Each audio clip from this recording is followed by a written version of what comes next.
মন্ত্রী শুক্লাচরণ নোয়াতিয়ার হাত ধরে মাল্টিপারপাস সেন্টারের আনুষ্ঠানিক উদ্বোধন হয় সোমবার। করবুক ব্লকের রামচন্দ্রপাড়াতে প্রায় ৬০ লক্ষ টাকা ব্যয়ে সেন্টারটি গড়ে তোলা হয়েছে। এদিনের অনুষ্ঠানে মন্ত্রী ছাড়া উপস্থিত ছিলেন করবুক ব্লকের vice chairman Pranab Tripura, TRP এবং পিটিজি দপ্তরের সচিব ডক্টর কে সচিব কুমার, অধিকর্তা কেশব কর প্রমুখ।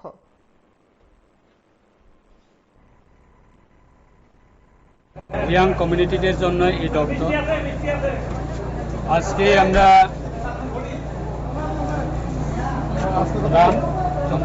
রামচন্দ্রপাড়া সিএসসি কলোনি, এটা করবুক ব্লকের অন্তর্গত, করবুক বিধানসভা কেন্দ্রের অন্তর্গত।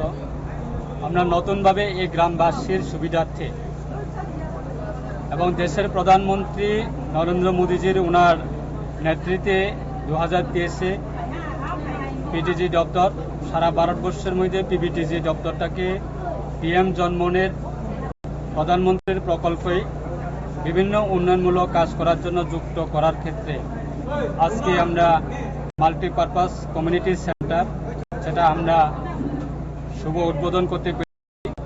এবং ওভারঅল এই যে মাল্টিপারপাস কমিউনিটি সেন্টার, সেটা প্রায় ৬০ লক্ষ টাকা ব্যয় করে এই বিল্ডিং কনস্ট্রাকশন করা হয়েছে।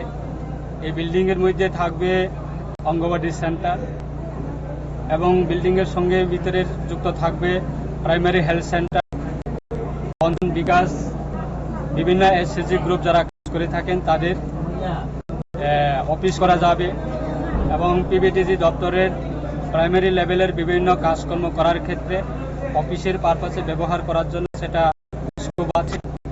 এবং সাথে প্রায় 100টা কনফারেন্স হল, সে জায়গাতে বিভিন্ন রাজ্য সরকারের বিভিন্ন দপ্তরের অফিসিয়াল যে কোনো অনুষ্ঠান করার এবং বিভিন্ন ট্রেনিং করার ক্ষেত্রে, বিভিন্ন এনজিও অনুষ্ঠান করার ক্ষেত্রে সেই কমিউনিটি কনফারেন্স হলগুলি ব্যবহার করা যাবে। তার জন্য আজকে এই মাল্টিপারপাস কমিউনিটি সেন্টার, সেটা আমাদের রাজ্যে প্রায় আমরা 50টি আমরা স্যাংশন পেয়েছি এবং আজ অবধি প্রায় 10 থেকে 12টি আমরা শুভ উদ্বোধন করতে পেরেছি।